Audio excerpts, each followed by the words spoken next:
여호와의 말씀이니라. 그때 내가 이스라엘 모든 종족의 하나님이 되고 그들은 내 백성이 되리라. 여호와께서 이같이 말씀하시니라. 칼에서 벗어난 백성이 광야에서 은혜를 입었나니 곧 내가 이스라엘로 안식을 얻게 하러 갈 때이라. 옛적에 여호와께서 나에게 나타나사 내가 영원한 사랑으로 너를 사랑하기에 인자함으로 너를 이끌었다 하였노라. 처녀 이스라엘아, 내가 다시 너를 세우리니 내가 세움을 입을 것이요 내가 다시 소고를 들고 즐거워하는 자들과 함께 춤추며 나오리라. 내가 다시 사마리아 산들의 포도나무들을 심되 심는 자가 그 열매를 따기 시작하리라. 에브라임 산 위에서 파수꾼이 외치는 날이 있을 것이라. 이르기를 너희는 일어나라. 우리가 시온에 올라가서 우리 하나님 여호와께로 나아가자 하리라. 할렐루야. 오늘도 하나님께 은혜 받기 위해 나온 모든 성도들에게 하나님께서 기뻐하시고 은혜 주실 줄로 믿습니다.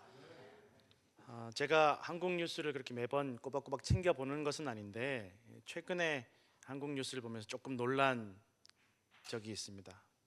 몇 달 전에 이렇게 한국 뉴스를 봤을 때 이제 캄보디아에 우리 한국인들이 억울하게 붙잡혀서 갇혀서 막 오도 가도 못하고 막 이렇게 학대당하고 괴롭힘 당하면서 이 건물 큰 데 붙잡혀 있다라는 그 뉴스를 봤는데 저들이 언제 좀 구출받을까 구조받을까 이렇게 생각을 했는데 엊그저께인가 이렇게 뉴스를 보는데 이 한국인들이 막 무슨 조금 굴비 엮듯이 이렇게 묶여가지고 막 60몇 명씩 이렇게 한국 공항으로 귀국을 하는 거. 아니 갇혀 있었던 사람들 같은데 저기 피해자들 같은데 왜 저렇게 꽁꽁 묶어서 죄수 잡아오듯이 저렇게 잡아오나. 그래서 제가 이렇게 뉴스를 자세히 보니까 분명히 갇혀 있었던 사람들은 맞는데 이 사람들이 피해자이면서 또 동시에 범죄자이기도 하다라는 뉴스를 봤습니다. 갇혀서 피해자인데 또 그 안에서 또 죄를 지으면서 범죄자가 되었다라는 거예요. 그래서 조금 놀랐어요. 어디까지가 그런 피해자고 어디까지가 가해자인지, 누구는 그런 피해자고 누구는 가해자인지. 처음에는 막 그 갇혀있는 사람 불쌍하다라는 생각이 제일 가득했었는데 뉴스를 자꾸 볼수록 이상하다 싶은 생각이 자꾸 드는 거예요. 그래서 조사를 하다 보니까 뉴스에 보니까 이 죄들이 막 고구마 줄기 뽑혀져 나오듯이 이렇게 줄줄줄줄 계속 나오는 거예요.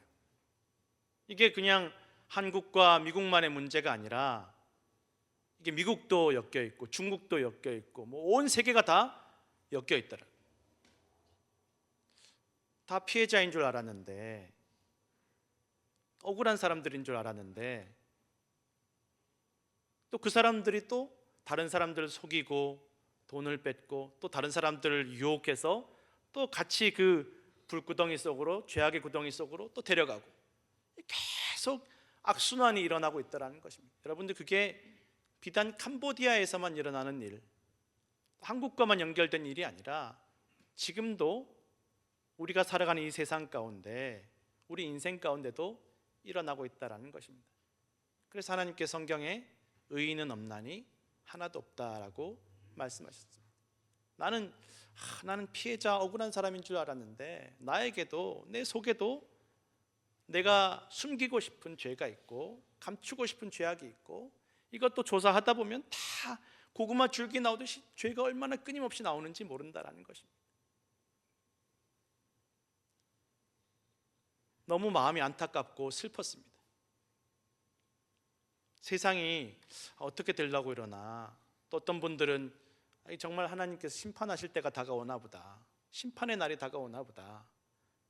이게 뭐 안 엮여 있는 사람이 없고 연결되지 않은 사람이 없고 세상 깨끗한 사람이 없으니까 이거 정말 하나님께서 한번 크게 심판하시겠다, 이런 분들도 있다라는 것입니다. 오늘 본문 31장, 예레미야 31장 1절의 말씀은 30장 23절로부터 이어지는 말씀이다라는 것입니다. 31장 1절에 이렇게 말씀하고 있습니다. 여호와의 말씀이니라. 그때에 내가 이스라엘 모든 종족의 하나님이 되고 그들은 내 백성이 되리라. 너무 좋은 말씀이지 않습니까? 내가 이스라엘 백성의 하나님이 되고 이스라엘 백성은 내 백성이 될 것이다. 좋은 말씀인데 이게 사실은 그때에라고 말씀. 그때에. 그럼 그때가 언제냐? 30장 23절에 보라, 여호와의 노여움이 일어나 폭풍과 회오리 바람처럼 악인의 머리 위에서 회오리 칠 것이라. 여호와의 진노는 그의 마음에 뜻한 바를 행하여 이루기까지는 돌이키지 아니하나니 너희가 끝날에 그것을 깨달으리라. 그때가 언제입니까? 하나님의 진노가 심판으로 돌이킬 수 없을 정도로 임할 때에, 그때에 하나님이 진노하셔서 심판하실 그때에 이 이스라엘, 이 유다 땅을 심판하셔서 바벨론이 쳐들어와서 그 모든 나라가 다 무너지고 성전이 불타오를 그때에, 그 무시무시한 날에 하나님께서 내가 너희의 하나님이 되고 너희가 내 백성이 되겠다라고 말씀하시니 사실 앞뒤가 안 맞는 말이 아닌가. 성도 여러분, 하나님께서는 보잘것없는 존재들을 하나님 형상으로 지으셨습니다. 흙과 먼지와 티끌로 다 타버린 재 같은, 이게 무슨 흙이, 티끌이, 먼지가, 재가 정말 귀한 재료라서 그래서 하나님 형상으로 지은 것이 아니라 제일 보잘것없고 자격이 없고 쓰잘데기 없는 만물의 찌꺼기 같은 존재이기 때문에 하나님께서 그것들을 모아서 하나님 형상으로 지으셨다라고 성경 기록하고 있습니다. 자격이 있어서, 공로가 있어서가 아닙니다.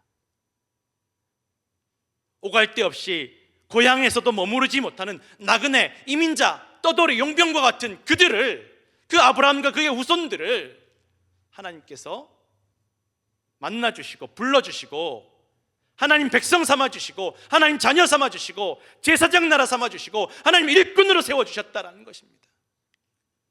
그들이 자격이 있어서 태어나면서부터 하나님, 나는 하나님만 섬깁니다, 믿음이 좋아서 하나님께서 그들을 만나주시고 세워주신 것이 아니라 전적인 하나님의 은혜로, 선물로 그들을 부르시고 자녀 삼아주셨음을 성경은 분명하게 기록하고 있다는 것입니다. 그것이 성경에 나타난 이 세상과 사람과 이스라엘 백성과 오늘 저와 우리 모두가 받은 은혜다라는 것입니다. 그런데도 이스라엘 백성들이, 아브라함의 후손들이, 그리고 오늘날 저와 우리 모두가 그 은혜를 잊어버리고 하나님을 멀리하고 우리 헛된 것들을 하나님으로 섬기면서 하나님의 영광을 이 땅에 썩어질 것들과 바꾸고 살아가고 있다는 것입니다. 그럼에도 하나님께서는 참으시고 또 참으시고 기다리시고 또 기다리시고 그들에게, 그리고 우리에게 기회를 주시고 시간을 주심을 여러분 믿으시길 바랍니다. 하나님께 돌아올 기회, 하나님께 나아올 그 기회와 시간을 주시고 있다는 것입니다. 마음을 돌이켜 하나님께 돌아올 기회를 지금도 주시고 끊임없이 말씀하시고 전하고 계심을 여러분 기억하시기 바랍니다. 그런데도 그렇게 하나님께서 애타게 기다리시고 참으시고 기회를 주시는데도 점점 더 이 이스라엘 백성들은, 이 세상은 복을 받으면 복을 받은 대로 부패하고 교만해지고 또 하나님과 멀어지고, 어려우면 어려워서 하나님을 원망하고 하나님과 멀어지는 모습을 보이더라는 것입니다. 살만 해도 교만해지고 어려우면 낙심하고 원망하고 도무지 하나님께 가까워지지 않더라는 것입니다. 로마서 1장 21절에서 25절 말씀 제가 읽어드리겠습니다. 하나님을 알되 하나님을 영화롭게도 아니하며 감사하지도 아니하고 오히려 그 생각이 허망하여지며 미련한 마음이 어두워졌나니 스스로 지혜 있다 하나 어리석게 되어 썩어지지 아니하는 하나님의 영광을 썩어질 사람과 새와 짐승과 기어다니는 동물 모양의 우상으로 바꾸었느니라. 그러므로 하나님께서 그들을 마음의 정욕대로 더러움에 내버려 두사 그들의 몸을 서로 욕되게 하게 하셨으니 이는 그들이 하나님의 진리를 거짓 것으로 바꾸어 피조물을 조물주보다 더 경배하고 섬김이라. 주는 곧 영원히 찬송할 이시로다. 아멘. 로마서 1장 28절에서 32절 말씀은 다 같이 함께 읽겠습니다. 또한 그들이 마음에 하나님 두기를 싫어하며 하나님께서 그들을 그 상실한 마음대로 내버려 두사 합당하지 못한 일을 하게 하셨으니 곧 모든 불의, 추악, 탐욕, 악의가 가득한 자요, 시기, 살인, 분쟁, 사기, 악독이 가득한 자요, 수근수근하는 자요, 비방하는 자요, 하나님께서 미워하시는 자요, 능욕하는 자요, 교만한 자요, 자랑하는 자요, 악을 도모하는 자요, 부모를 거역하는 자요, 우매한 자요, 배약하는 자요, 무정한 자요, 무자비한 자라. 그들이 이 같은 일을 행하는 자는 사형에 해당한다고 하나님께서 정하심을 알고도 자기들만 행할 뿐 아니라 또한 그런 일을 행하는 자들을 옳다 하느니라. 아멘. 성도 여러분, 오늘 이 시대가 얼마나 악합니까? 우리의 마음이, 우리의 영혼이 얼마나 악해졌습니까? 하나님을 모르는 것이 아닙니다. 못 들어본 것이 아닙니다. 하나님을 알 수 있는 기회가 없는 것이 아닙니다. 하나님을 듣고 알지만, 기회가 있지만 하나님을 높이지도 않고 감사하지도 않고 헛된 세상의 정욕을 하나님보다 높이는 일들이 교회 안에서도 일어나고 있습니다. 하나님을 알지만 우리 마음에 하나님 두기를 싫어합니다. 하나님 말씀 두기를 싫어합니다. 이 세상도 우리의 영혼도 병들어 죽어가고 있습니다. 예레미야의 시대가 바로 그런 시대였습니다. 너무도 부패하고 악해져서 하나님께서 도저히 그냥 두고 보실 수 없는 시대였고, 하나님께서는 하나님의 진노와 심판을 내리실 것을 강력하게 말씀하고 계신다라는 것입니다. 성도 여러분, 사실 하나님께 이 경고가, 이 말씀이 무슨 소용이 있습니까? 하나님 결심하시고 하나님 결단하시고 말씀하시면 그냥 이루어지는 것이고 끝나는 것이고, 하나님 말씀하시면 그대로 멸망하는 것이고 사망하는 것이고 심판으로 끝나는 것인데 계속 말씀하신다라는 것입니다. 하나님께서 또 기다리시고 또 참으시고 애타게 말씀하시는 거죠. 그 길로 가지 말라고, 돌아오라고. LA의 어떤 한인 가정 이야기를 들었습니다. 정말 아이들을 너무 사랑해서 아이들 미래를 위해서 이민을 왔다라고 합니다.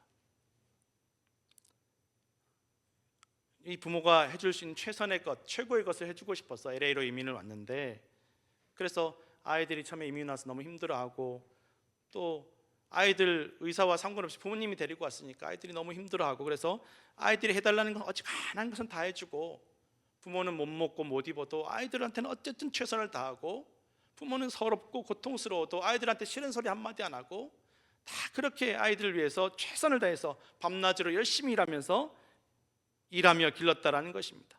낯설고 물서른 땅에서 그렇게 아이들을 위해서 이민 생활을 시작했는데, 정말 이 부모의 인생보다 우리 인생은 없다, 아이들 인생이 있으면 우리 인생 필요 없다, 이렇게 열심히 살았는데, 어느 날 이 가정의 아이가 마약에 중독되었다라는 것을 알았을 때 이 부모의 마음이 피가 거꾸로 솟는 것 같았다라는 거예요. 다 아이들 위해서 했는데, 아이들 위해서 왔는데 피가 거꾸로 솟는 것 같고, 평생 이런 일을 겪어보지 못했고 이런 일이 생길 거라고 생각도 못했는데, 이 아이가 마약에 중독이 되니까 신발도 신지 않고 몇백 킬로미터를 약 구하러 간다라는 거예요.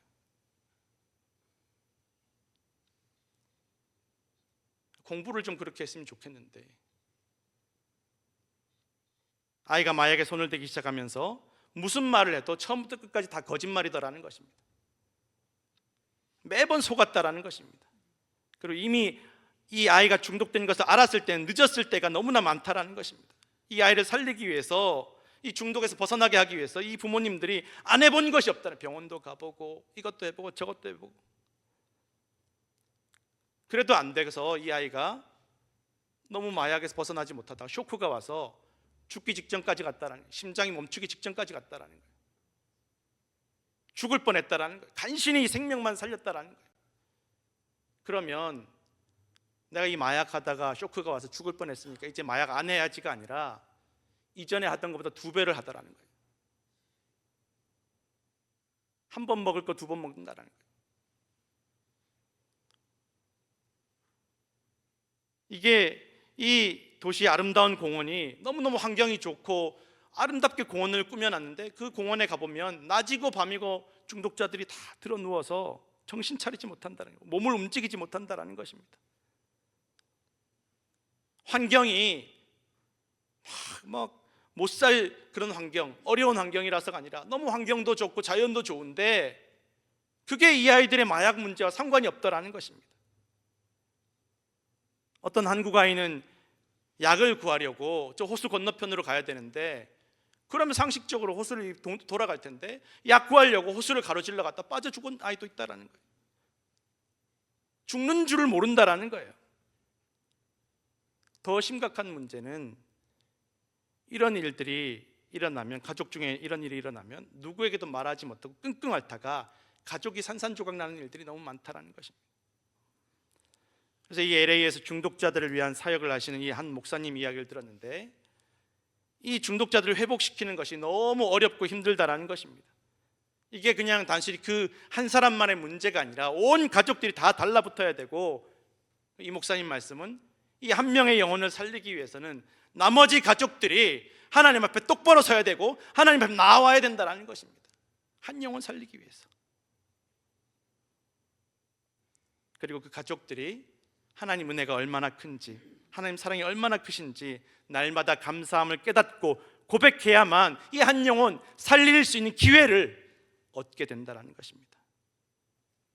그리고 이 한 영혼 살리기 위해서, 이 자녀 살리기 위해서는 다 용서로 품어야 한다고 합니다. 회복의 첫걸음이 용서라고 합니다. 이 목사님이 운영하시는 센터에서 이 중독자들이 합숙하면서 있는데, 이게 금방 그렇게 되지 않는다라는 것입니다. 몇 번이고 뛰쳐나가고 또 잡아와서 또 뛰쳐나가고, 센터 안에서 마약을 가지고 들어와서 하고, 그래도 또 품어주고 또 용서하고 또 데리고 오고. 한 번은 어느 정도 너무 이제 경과가 좋은 친구가 있었다고 합니다. 너무 회복도 잘 되고 이 교회 목사님 말씀에 잘 따르면서 잘 회복이 되어서 검정고시도 보고 학교도 졸업하게 되었고, 또 심지어는 신학교를 가서 대학원도 나오고 전도사가 되어서 다시 이 센터에 와서 봉사하게 되었다라는 거예요. 너무 이 목사님에게도 기쁨이고 부모님에게도 기쁨이고 주변 사람들에게도 본이 되는 그런 전사님이 있었는데, 이 전도사님으로 사역하다가 또 마약으로 빠졌다라는 거예요. 또 뛰쳐나간 거예요. 이 목사님 마음이 얼마나 무너지는지 모른다. 그런데 또 데리고 온 거예요. 또 데리고 와서 여기서 계속 사역해라, 또 다시 사역해라. 그렇게 용서로 치료하기 시작했다고 합니다. 마태복음 18장 21절에서 22절 말씀입니다. 제가 읽어드리겠습니다. 그때 베드로가 나와 이르되 주여, 형제가 내게 죄를 범하면 몇 번이나 용서하여 주리이까? 7번까지 하오리이까? 예수께서 이르시되 내게 이르노니 7번뿐 아니라 7번을 70번까지도 할지니라. 아멘. 시카고에서 25년 동안 홈리스들, 노숙자들 사역을 하신 어떤 목사님은 처음에는 막 이분도 이제 이민 와서 돈 벌려고 이민 오셨다가 늦지막히 40대 후반에 은혜 받고 목회자 되어야 되겠다고, 이 노숙자들 보니까 너무 불쌍해서 내가 도와주고 싶다고 그 신학을 시작하셨는데, 처음엔 너무 시행착오가 많았다라고 합니다. 이 노숙자들 길거리에서 헐벗고 먹지 못하고 입지 못해서 저렇게 고생하는 거 보면서 이 먹을 것 주면 이 뭐 나라가 못 해주니까 내가 좀 사람들 후원받아서 먹을 것도 주고 입을 것도 주면 이 사람들이 좀 삶이 나아지면 좋아지겠지. 그래서 먹을 것도 주고 입을 것도 주었는데 안 되더라는 거예요. 안 변하더라는 것입니다. 먹을 것을 주어도 입을 것을 주어도 상황도 바뀌지 않고 사람도 바뀌지 않더라는 것입니다. 그래서 좀 그런 복음을 전해야 되겠는데, 그냥 막무가내로 가서 복음 전하면 이 사람들이 또 못 받아들일 수 있으니까 먹을 것 좀 있어요. 야, 이거 줄 테니까 말씀 좀 들어라, 이렇게 접근했다네. 이거 입을 거 줄 테니까 말씀 들어라, 이거 줄 테니까 뭐 줄 테니까 말씀 듣고 예배하자. 안 되더라는 거예요. 그것만 쏙 받고 말씀에는 관심이 없다. 밑 빠진 독에 물 붓기더라는 것입니다. 다 안 되더라는 것입니다. 이 목사님이 그렇게 낙심하고 힘들게 사역을 하시다가 이게 아니다 싶은 생각이 들었다라는 것입니다. 이게 아니다. 그래서 이 목사님이 먼저 말씀부터 주자, 먼저 예배부터 드리자. 그래서 노숙자들만 찾아가면서 먼저 기도해주고 그 예배 드리러 나오라고, 성경 공부하자고. 처음에는 성경 공부 시작했는데 일주일에 3번씩 이 노숙자들을 데리고 성경 공부를 시작했다라고 합니다. 이 목사님 생각에는 안 할 줄 알았대요. 안 나올 줄 알았대요. 노숙자들이 나오더라는 거예요. 할 게 없으니까. 한 30분, 노숙자들이니까 뭘 길게 얘기 못하고 30분만 하자. 노숙자들이 30분 동안 너무 집중하고 기뻐하는 거예요. 그럼 1시간 반, 일주일에 2시간씩 일주일에 3번씩 2시간씩 매번 그렇게 성경 공부를 하기 시작하고 주일날 꼬박꼬박 예배를 나오기 시작하더라는 것입니다. 이 목사님이 깜짝 놀랐습니다. 하나님이 일하시더라는 것입니다.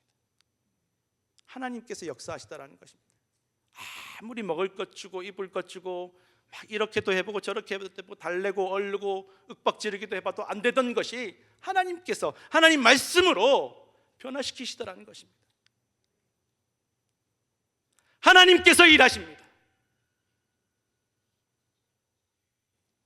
그리고 이 목사님의 교회의 대부분의 사역자들은 다 이렇게 변화된 노숙자 출신들, 깽단 출신들, 마약 중독자들 출신들이 지금 봉사하고 사역하고 있다고 합니다. 세상의 찌꺼기 같은 사람들, 부모조차 포기했던 사람들, 버림받은 사람들, 하나님께서 그 사람들 불러서 쓰시더라는 거예요. 한때는 깽단으로 있었던 사람이 전도사가 되어서, 목사가 되어서, 한때는 마약 중독자였던 사람이 약사가 되어서, 한때는 감옥에서 지내던 사람들이 이 센터에 와서 하나님의 역사를 보여주고 있다는 것입니다. 요한계시록 21장 3절에서 7절 말씀입니다. 다 같이 함께 읽겠습니다. 내가 들으니 보좌에서 큰 음성이 나서 이르되 보라, 하나님의 장막이 사람들과 함께 있음에 하나님이 그들과 함께 계시리니 그들은 하나님의 백성이 되고 하나님은 친히 그들과 함께 계셔서 모든 눈물을 그 눈에서 닦아주시니 다시는 사망이 없고 애통하는 것이나 곡하는 것이나 아픈 것이 다시 있지 아니하리니 처음 것들이 다 지나갔음이로라. 보좌에 앉으신 이가 이르시되 보라, 내가 만물을 새롭게 하노라 하시고 또 이르시되 이 말은 신실하고 참되니 기록하라 하시고 또 내게 말씀하시되 이루었도다. 나는 알파와 오메가요 처음과 마지막이라. 내가 생명수 샘물을 목마른 자에게 값없이 주리니 이기는 자는 이것들을 상속으로 받으리라. 나는 그의 하나님이 되고 그는 내 아들이 되리라. 아멘. 마태복음 6장 31절에 34절 말씀은 제가 읽어드리겠습니다. 그러므로 염려하여 이르기를 무엇을 먹을까, 무엇을 마실까, 무엇을 입을까 하지 말라. 이는 다 이방인들이 구하는 것이라. 너희 하늘 아버지께서 이 모든 것이 너희에게 있어야 할 줄을 아시느니라. 그런즉 너희는 먼저 그의 나라와 그의 의를 구하라. 그리하면 이 모든 것을 너희에게 더하시리라. 그러므로 내일 일을 위하여 염려하지 말라. 내일 일은 내일이 염려할 것이요 한날의 괴로움은 그날로 족하니라. 성도 여러분, 오늘날 이 세상은 절망과 부패와 타락 속에 점점 돌이킬 수 없는, 이미 하나님 심판 안으로 들어간 것 같은 모습입니다. 이미 하나님 심판이 시작된 것 같은 그런 것을 느끼는 분들이 너무나 많습니다. 사람들의 마음과 영혼이, 생명이 너무도 허무하게 무너져가고 더러워지고 부패하고 악에 물들어가는 것들을 우리는 지금 목격하고 있다는 것입니다. 진짜 문제가 무엇입니까? 성도 여러분, 무엇이 문제입니까? 먹을 것이 없어서 문제입니까? 입을 것이 없어서 문제입니까? 돈이 없어서 문제입니까? 무엇이 문제입니까? 우리가 하나님을 높이지 않고 예배하지 않고 하나님과 멀어지고 하나님 말씀을 들으려고도 알려고도 하지 않기 때문이라는 것입니다. 그러나 하나님은 진노 중에라도, 심판 중에라도 우리를 불쌍히 여기시고 구원하시고 살리시기를 원하시는 줄로 믿으시기 바랍니다. 진노 중에라도, 심판 중에라도 우리의 하나님이 되시고 우리를 백성 삼아 주시고 자녀 삼아 주시고 일꾼 삼아 주실 줄로 믿으시기 바랍니다. 우리가 하나님께 나오면 하나님께서 우리를 구원하시고 하나님께서 우리를 회복하시고 하나님께서 우리에게 영원한 생명을 주실 줄로 믿으시길 바랍니다. 사도행전 2장 38절에서 41절 말씀 다 같이 함께 읽겠습니다. 베드로가 이르되 너희가 회개하여 각각 예수 그리스도의 이름으로 세례를 받고 죄 사함을 받으라. 그리하면 성령의 선물을 받으리니 이 약속은 너희와 너희 자녀와 모든 먼데 사람 곧 주 우리 하나님이 얼마든지 부르시는 자들에게 하신 것이라 하고 또 여러 말로 확증하며 권하여 이르되 너희가 이 패역한 세대에서 구원을 받으라 하니 이 말을 받은 사람들은 세례를 받음에 이날에 신도의 수가 3,000이나 더하더라. 아멘. 성도 여러분, 세상이 다 끝났다고, 이제 희망이 없다고, 이 세상은 버려졌다고, 내 인생 버려졌다고, 우리 가족 끝났다고, 내 자식 끝났다고, 벌 받은 거라고, 천벌 받은 거라고 세상 사람들이 다 손가락질할지라도 그때가 하나님께 나아갈 때임을 기억하시기 바랍니다. 그때 세상에 소망이 없을 때, 세상이 나를 버렸을 때, 그때 하나님께서 우리 하나님이 되시고 내가 하나님 백성이 되었음을 기억하시기 바랍니다. 이제 다시 힘을 내어 하나님 아버지께로 나아가시는 성도들 되시기를 간절히 축원합니다.